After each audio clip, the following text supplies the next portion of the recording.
Hello everyone, career infinity mathematics के online platform पर मैं इंजीनियर मनीष सुमन आपका स्वागत करता हूं। लास्ट वीडियो में हम लोगों ने रिलेशन एंड फंक्शन चैप्टर का टॉपिक रिलेशन पढ़ा था। अब हम लोग आगे कंटिन्यू करेंगे और एक नए टॉपिक की शुरुआत करेंगे। आज का टॉपिक होगा हमारा फंक्शंस। 11th क्लास में आप लोगों ने फंक्शन के बारे में भी पढ़ा होगा। फंक्शन क्या होता था कि कोई भी दो नॉन एम्प्टी सेट ए और बी के बीच में एक रिलेशन को हम लोग फंक्शन कहते थे। कब? यदि जैसे मान लेते हैं कि ए टू बी रिलेशन है, तो सेट ए के हर एक एलिमेंट का सेट बी में यदि यूनिक इमेज हो तो हम कहते हैं कि वह रिलेशन फंक्शन है। जैसे हम लोग लिख रहे हैं कि let A and B be two non empty sets, then a rule of which associates each element x belongs to A to a unique element denoted by f of x of B is called a function from A to B. And we write, हम उसको लिखेंगे कैसे? F such that A to B. ठीक है, set ए से B में एक function है। यह रिलेशन फंक्शन कब कहलाएगा? जब ए के हर एक एलिमेंट, इस सेट ए के हर एक एलिमेंट का सेट बी में यूनिक इमेज हो। क्लियर है? अब देखिए, जैसे कोई फंक्शन एफ ऑफ एक्स है, f such that A to B है, तो ए में जब हम एक्स जो है ए का एलिमेंट है, तो इसमें जब इनपुट देंगे तो आउटपुट आएगा सेट बी का कोई ना कोई एलिमेंट आएगा। ठीक है ना? तो एफ ऑफ एक्स जो होगा वह इमेज कहलाएगा। किसका? एलिमेंट एक्स का, जो कि सेट ए का मेंबर है। लिखेंगे कि F of x is called the image of x while x is called the pre-image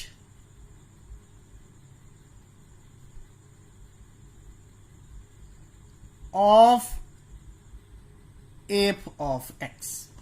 clear है? कोई भी फंक्शन है y is equal to f of x, तो x क्या होगा? x का इमेज होगा f ऑफ x और f ऑफ x का प्री इमेज होगा x। अब हम लोग फंक्शन के डोमेन, कोडोमेन और रेंज को डिस्कस करेंगे। ठीक है, तो हमारा टॉपिक होगा domain, codomain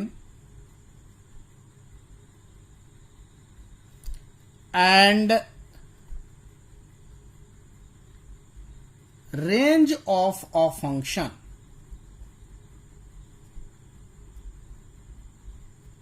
domain, codomain and range of a function. ठीक है, देखिए, एक फंक्शन कंसीडर करते हैं और उसमें हम लोग इन तीनों चीजों को समझने का प्रयास करते हैं। मान लेते हैं let f such that A to B, then A is called the domain of F and B is called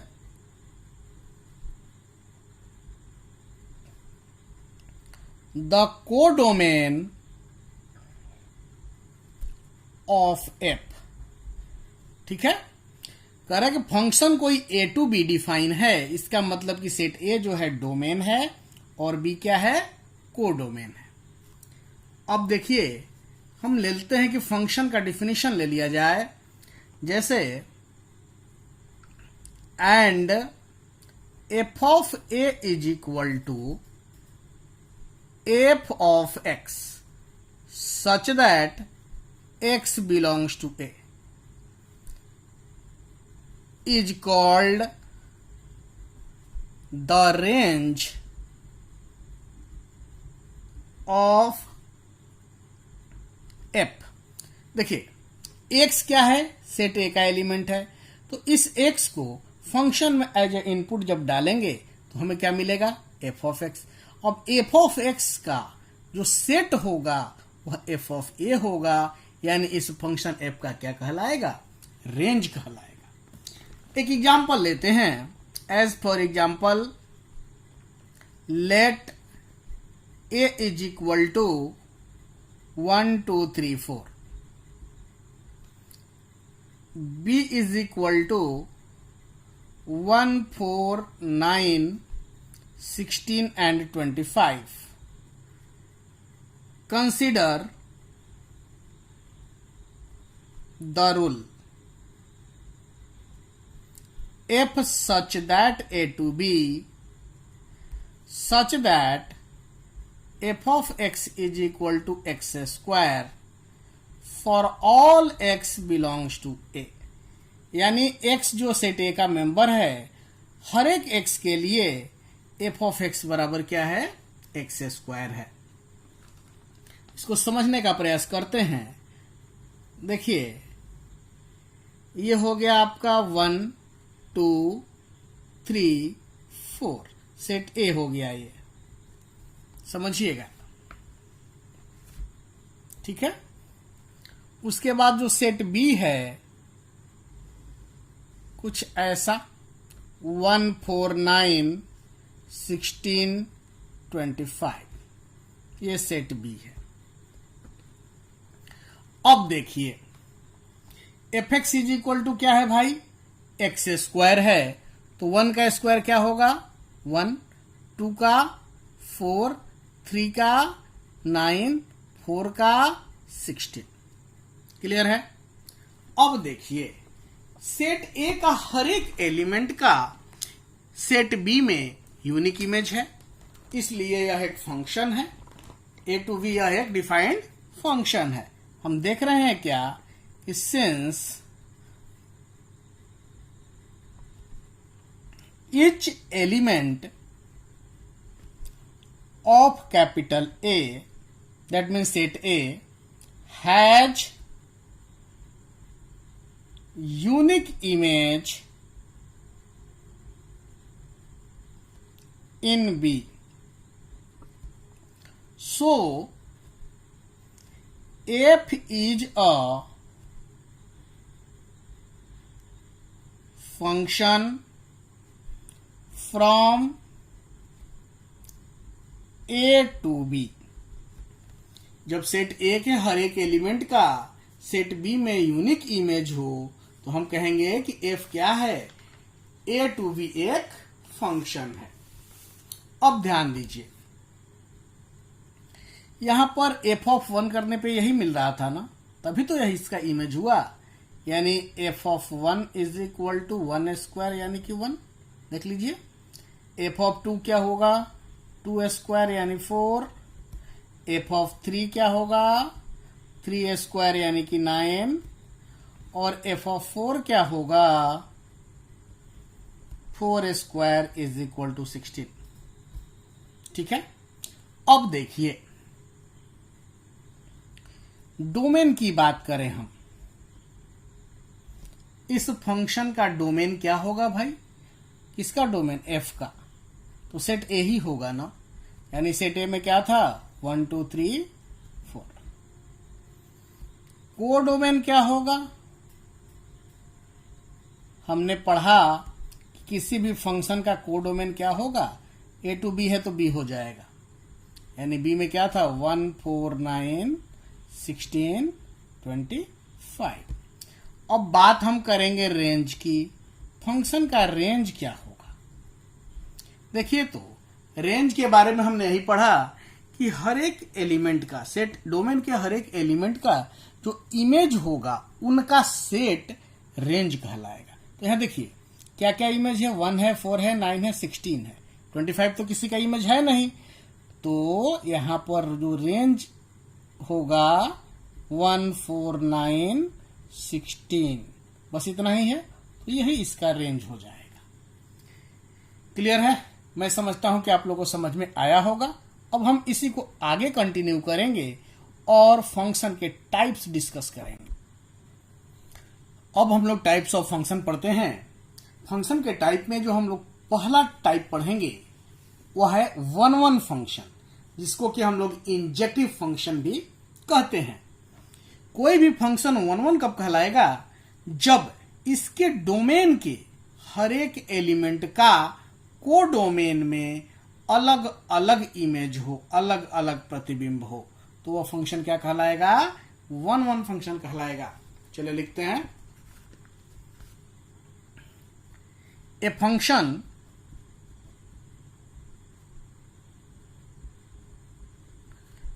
f such that a to b is said to be 1 1 if distinct elements in a have distinct images in B। ठीक है? यानी कहने का मतलब है कि F11 होगा। कब होगा भाई? F is 1 1 when मान लेते हैं कि f of x1 जो है f of x2 के बराबर है। यानी x1 इनपुट दिया गया और x2 भी इनपुट दिया गया, तो आउटपुट जो आया दोनों सेम है। तो इसका मतलब ये होना चाहिए कि x1 x2 भी सेम है। ठीक है ना? सेम वैल्यू को रिप्रेजेंट करेगा। यदि नहीं करेगा तो यह 1 1 होगा ही नहीं। एक एग्जाम्पल देखते हैं। As for example, let f such that n to n such that f of x is equal to 2x for all x belongs to natural number। क्या कर रहा है? n to n है, यानी डोमेन भी natural number का set और codomain भी। देखिएगा ध्यान से, कुछ ऐसा। ये भी n है और इधर भी n है। ठीक है? जैसे मान लो ये क्या है? 1 2 3 4 5 6 7 डॉट डॉट डॉट, ये नेचुरल नंबर का सेट। यहां क्या? 1 2 3 4 5 6 7 8 9 10 डॉट डॉट डॉट। अब समझिएगा फंक्शन कैसे डिफाइन है। n to n है और fx बराबर क्या? 2x। 1 जब इनपुट डालेंगे तो 2 गुना 1 क्या होगा? 2 हो जाएगा। तो इसका इमेज क्या होगा? 2। 2 का क्या होगा भाई? 4। 3 का क्या होगा? 6। 4 का क्या हो जाएगा? 8। 5 का क्या हो जाएगा? 10। इसी तरह से इसके हर एक एलिमेंट का दुगना इस सेट में मिल जाएगा। यानी हम देख क्या रहे हैं कि डोमेन जो है उसके हर एक एलिमेंट का कोडोमेन में अलग अलग इमेज है। इसलिए यह फंक्शन जो है 1 1 फंक्शन है। देखिए, हमने यहां कहा था कि f of x1 बराबर f of x2 यदि है तो x1 और x2 बराबर होने चाहिए। यहां देखिए, हम फंक्शन क्या है हमारा? देन करके लिखते हैं। Then let f of x1 बराबर f of x2 है। ये हम लेके चलेंगे और x1 is equal to x2 ला देंगे तो यह फंक्शन क्या हो जाएगा? 1 1 हो जाएगा। f of x1 को क्या लिखोगे? 2x1 इज इक्वल टू, यहां क्या हो जाएगा? 2x2। 2 से डिवाइड करेंगे तो यहां x1 और यहां क्या? x2, दोनों तरफ हमने डिवाइड किया। तो f of x1 बराबर f of x2 था, लेके बढ़े थे और हमने क्या ला दिया? x1 is equal to x2। इसका मतलब क्या? कि यह फंक्शन 1 1 फंक्शन है। Therefore f is 1 one function. Clear है? अब हम लोग आगे पढ़ेंगे अगला, many one function. Many one function नाम से ही क्लियर है, पहले क्या है मेनी, उसके बाद वन, यानी डोमेन के मेनी एलिमेंट का, मेनी मतलब एक से अधिक एलिमेंट का को डोमेन में एक इमेज हो तो वह फंक्शन क्या कहलाएगा? मेनी वन फंक्शन कहलाएगा। देखिए, ए function f such that a to b is said to be many one if two or more than two elements in a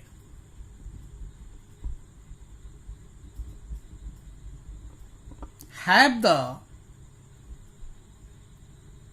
same image in B. Same image in B. जैसे देखिए, as for example, let A is equal to -1 1 2 3, B is equal to 1 4 9, and let f such that a to b such that f of x is equal to x square for all x belongs to a। देखिएगा, यहां set ए क्या था? -1 1 2 3। Set B क्या है? 1 4 9। ये set ए और ये set B. कैसे डिफाइन है? एफ एक्स बराबर एक्स स्क्वायर, तो -1 का स्क्वायर करोगे तो क्या आएगा? 1, 1 का भी 1, 2 का 4, 3 का 9। अब ध्यान से देखिए, यहां डोमेन के दो एलिमेंट -1 और 1 दोनों का इमेज यहां पर कोडोमेन बी में क्या है? एक है, यानी यह फंक्शन मेनी वन है। ठीक है, आप यहां देख रहे हो, here f of -1 is equal to f of 1 is equal to क्या है? इसका और इसका इमेज क्या? 1। ठीक है, यानी हम कह सकते हैं, पर लिख दूं, देखिए clearly two different elements -1 and 1 have the same image। क्या इमेज था? 1, जो कि सेट बी का मेंबर है। Hence f is many one function। ठीक है, अब हम लोग नेक्स्ट टाइप पे आते हैं। नेक्स्ट है अनटू फंक्शन, जिसको कि हम लोग सर्जेक्टिव फंक्शन भी कहते हैं। देखिए, एक बार समझ लीजिए, अनटू फंक्शन होता क्या है? कोई भी function A to B define है, यदि सेट बी में यानी कोडोमेन में हर एक एलिमेंट का प्री इमेज यदि सेट ए में है, या यूं कहें कि सेट बी का हर एक एलिमेंट सेट ए के किसी न किसी एलिमेंट का इमेज हो, तो वह फंक्शन अनटू फंक्शन कहलाता है। क्लियर है? चलिए इसको लिखते हैं। A function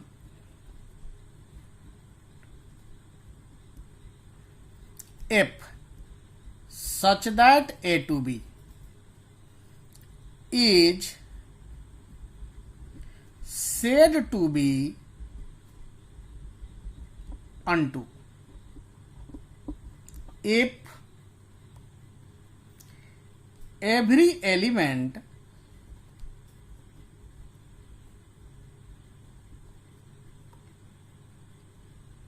in B has at least one pre-image in A, यानी सेट बी के हर एक एलिमेंट का सेट ए में कम से कम एक प्री इमेज होना चाहिए।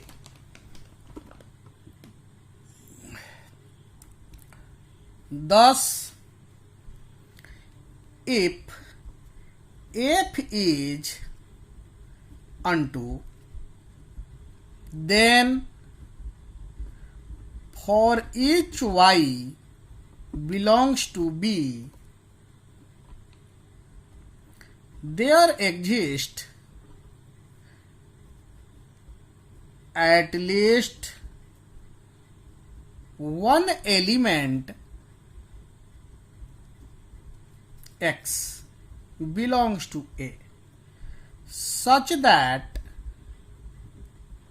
Y is equal to F of X। ठीक है, यानी हर एक Y के लिए X चाहिए। अब देखिए हम लिख सकते हैं that is F is unto. F unto कब होगा भाई? जब उस फंक्शन का F का जो रेंज होगा वह किसके बराबर हो? कोडोमेन के बराबर हो, यानी बी के बराबर हो जाए। ठीक है, एफ फंक्शन अनटू कब होगा? जो फंक्शन का रेंज जो होगा वह बी के बराबर हो, या जनरल फॉर्म में लिखना चाहते हैं तो आप लिख दीजिए किसके बराबर? कोडोमेन के बराबर, कोडोमेन ऑफ एफ। ठीक है, तब यह फंक्शन क्या कहलाएगा? अनटू फंक्शन कहलाएगा। अब एक एग्जाम्पल लेते हैं, देखिएगा। Let capital N be the set of all natural numbers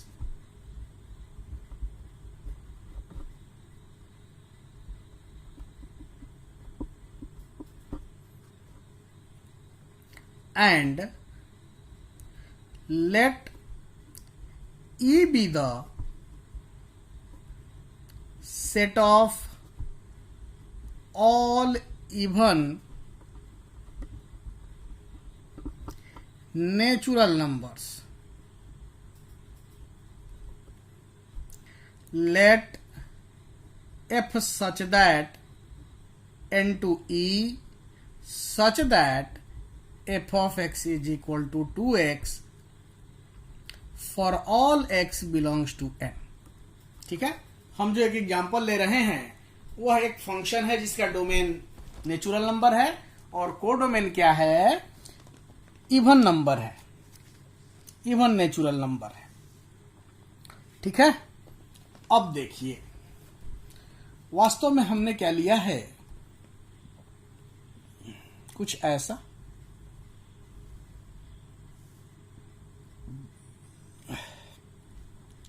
1 2 3 4 5 6 7 dot dot dot. इधर कोडोमेन यानी सेट ई इवन नंबर है ना, तो 2 4 6 8 10 12 14 डॉट डॉट डॉट। अब इनके बीच जो रूल एफ है वह क्या कह रहा है कि एफ एक्स बराबर 2x। तो 1 का इमेज क्या? 2, 2 का 4, 3 का 6, 4 का 8, 5 का 10, 6 का 12, 7 का 14। इसी तरह से हर एक एलिमेंट का डबल इसमें मिल जाएगा, या यूं कहें कि यहां पर जो एलिमेंट है इस सेट ई में उसका प्री इमेज यहां पर जरूर मिलेगा, हर एक एलिमेंट का मिलेगा। इसलिए यह सेट जो है यह जो फंक्शन है ऑन टू फंक्शन कहलाएगा। अब यहां देखिए फंक्शन क्या था, देन यहां हम लिखते हैं एफ एक्स बराबर 2x था, तो y इज इक्वल टू क्या 2x। अब यहां से x is equal to y by 2 हो जाएगा। अब देखिए 10 for each y belongs to capital E, there exists y by 2 belongs to natural number such that f of y by 2, अब f of x बराबर क्या था 2x, तो 2 और x की जगह पे क्या है y by 2, कटेगा तो क्या आएगा y आ जाएगा। ठीक है ना, y is equal to 2x, हम x का वैल्यू यहां पुट किए, y मिल गया, मतलब कि फंक्शन क्या है अनटू फंक्शन है। नेक्स्ट टाइप पर हम आते हैं। नेक्स्ट टाइप है इनटू फंक्शन। क्या है into function. 4 number into function. कोई भी फंक्शन जब अनटू नहीं होगा तो वह क्या होगा इनटू होगा। अनटू में क्या होता था कि कोडोमेन और रेंज बराबर होते थे, तब वह फंक्शन अनटू होता था। अब यदि कोडोमेन और रेंज बराबर नहीं हो, या यूं कहें कि रेंज जो है प्रॉपर सबसेट हो कोडोमेन का, तो वह फंक्शन क्या कहलाता है इनटू फंक्शन कहलाता है। लिखिए ए function f such that a to b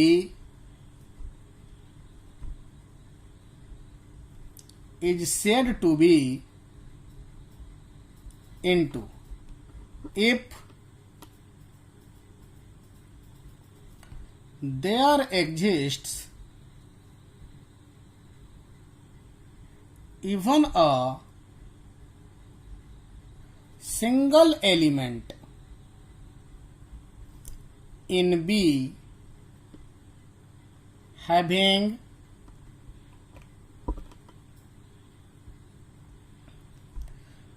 no pre-image, मतलब सेट बी में कोई ना कोई एक एलिमेंट होना चाहिए, कम से कम एक एलिमेंट होना चाहिए जिसका कोई भी प्री इमेज ए में न हो इन ए। क्लियरली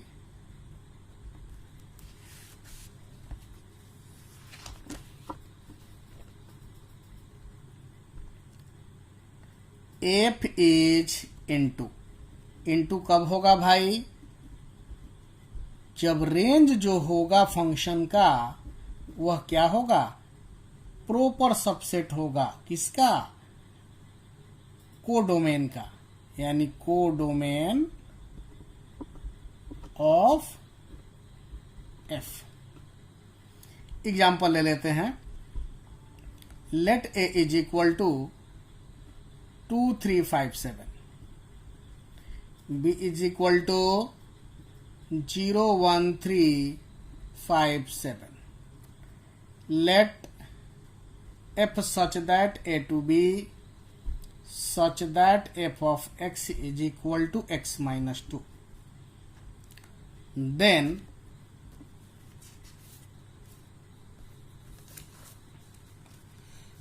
क्या हो जाएगा, देखिए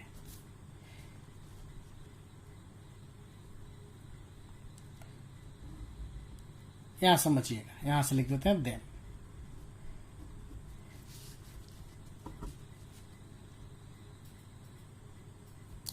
फंक्शन कैसे डिफाइन है, f x is equal to x minus 2, तो एफ ऑफ 2 रखोगे तो क्या मिलेगा भाई 2 माइनस 2 यानी 0। एफ ऑफ 3 रखिएगा डोमेन के एलिमेंट 3, तो 3 माइनस 2 क्या होगा 1। एफ ऑफ 5, तो 5 minus 2 is equal to 3। F of 7, 7 minus 2 is equal to 5। 0 1 3 5। ठीक है, अब देखिए जो इमेज आया 0 1 3 5, इसका प्रॉपर सबसेट है कि नहीं है, इसलिए यह फंक्शन क्या होगा, इनटू फंक्शन होगा। लिख लेते हैं, कंक्लूड कर दें। Thus, every element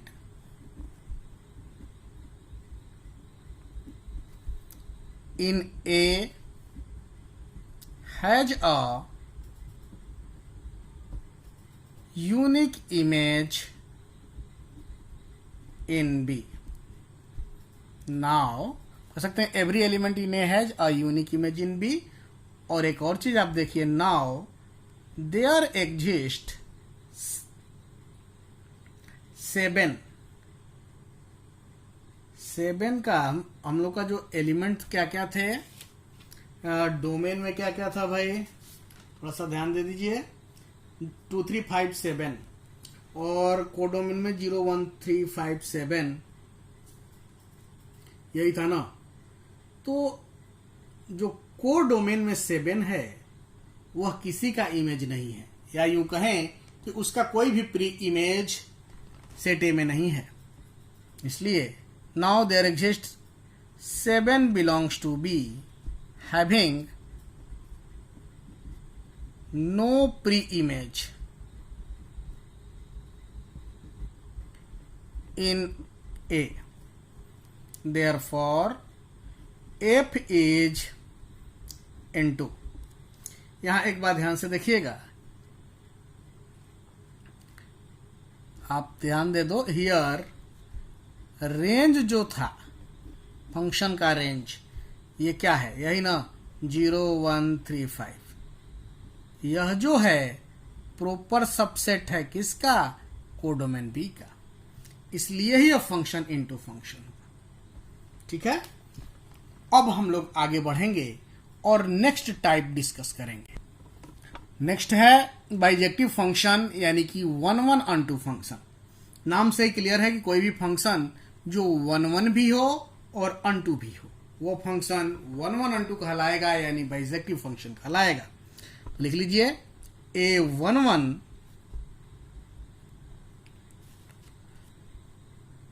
unto function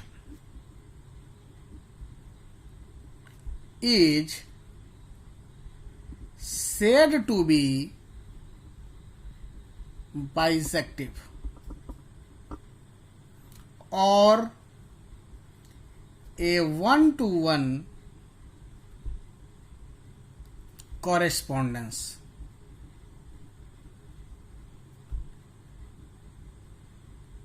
ठीक है, बिल्कुल इसमें कंफ्यूज नहीं होना है, बस यही समझिए कि कोई भी फंक्शन 1 1 भी हो अनटू भी हो तो वह फंक्शन बिजेक्टिव कहलाएगा, यानी कि 1 1 अनटू फंक्शन कहलाएगा। नेक्स्ट हम लोग डिस्कस करेंगे constant function.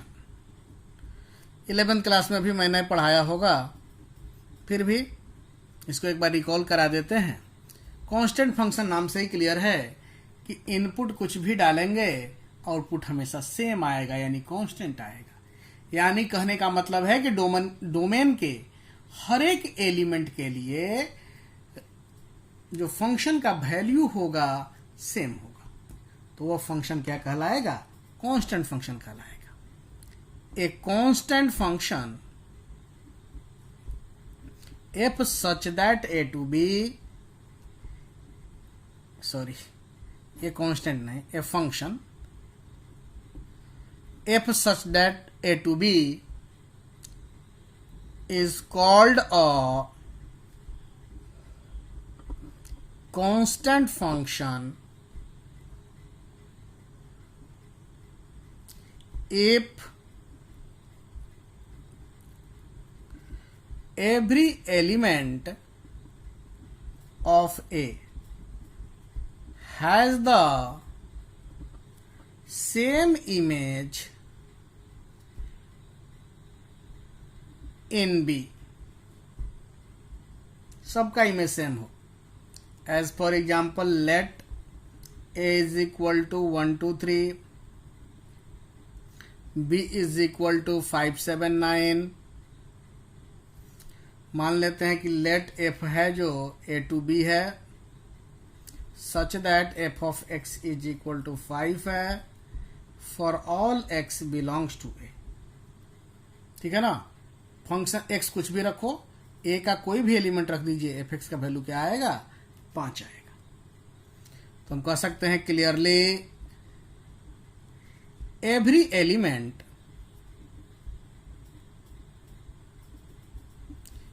in A has the same image. Clearly, every element in A has the same image in B. So, F is a constant function. एक बात यदि आपने गौर किया होगा तो इस तरह के जो भी फंक्शंस होते हैं उनका रेंज हमेशा एक सिंगल्टन सेट होता है। ठीक है ना, the range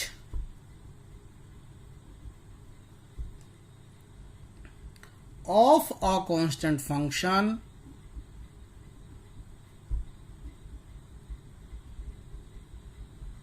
is a singleton set.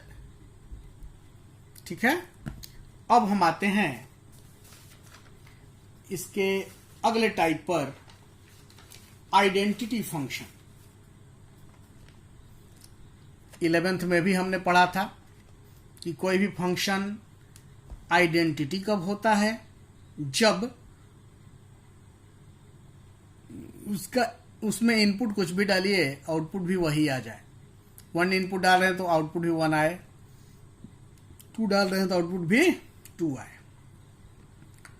Next हम लोग पढ़ेंगे identity function.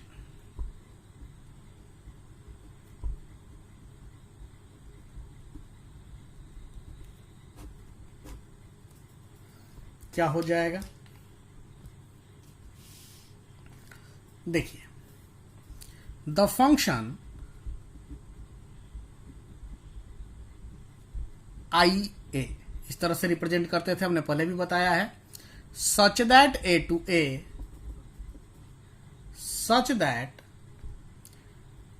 I A of x is equal to x. देखिए क्या हो रहा है, इनपुट एक्स डाल रहे हैं, आउटपुट भी क्या आ रहा है, एक्स आ रहा है। फॉर ऑल एक्स जो कि सेट ए के मेंबर है, for all x belongs to A is called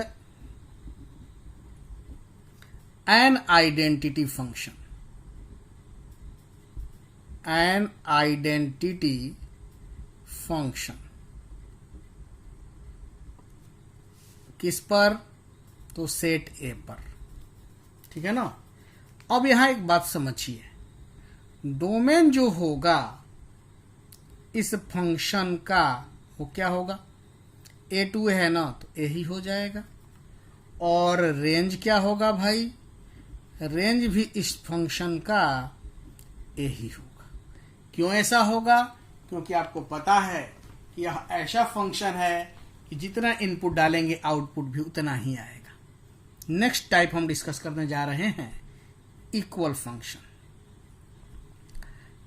equal function में ज्यादा दिमाग नहीं लगाना है, बस समझना है कि दो फंक्शन इक्वल कब कहलाते हैं, जब उनके डोमेन भी सेम हो और उनके रेंज भी सेम हो। सीधी सीधी बात भाई, हम इसको टर्म में लैंग्वेज में लिख देंगे, लेकिन बस आपके माइंड में होना चाहिए कि दो फंक्शन इक्वल कब होंगे, जब इनके डोमेन और रेंज क्या रहें, समान रहें, इक्वल रहें। ठीक है, देखिए, two functions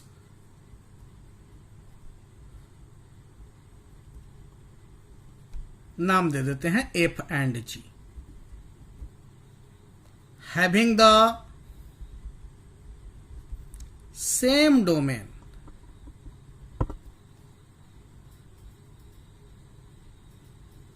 capital D are said to be equal. F कब होता है ऐसा, तो f of x is equal to g of x for all x belongs to D। f of x मतलब पहला फंक्शन का रेंज और g ऑफ x मतलब दूसरे फंक्शन का रेंज, ये दोनों बराबर हो जाए, हर एक x जो कि D का मेंबर है, जब यही सेट फॉर्म में होगा तो ये दोनों का रेंज हो जाएगा। यानी हम कह सकते हैं कि दो फंक्शन f और g इक्वल होंगे कब, जब उनके डोमेन और रेंज आपस में बराबर हो। ठीक है, नेक्स्ट वीडियो में हम लोग कुछ क्वेश्चन डिस्कस करेंगे, उसके बाद आप लोग एक्सरसाइज सॉल्व कीजिएगा। ठीक है, चलिए, थैंक यू।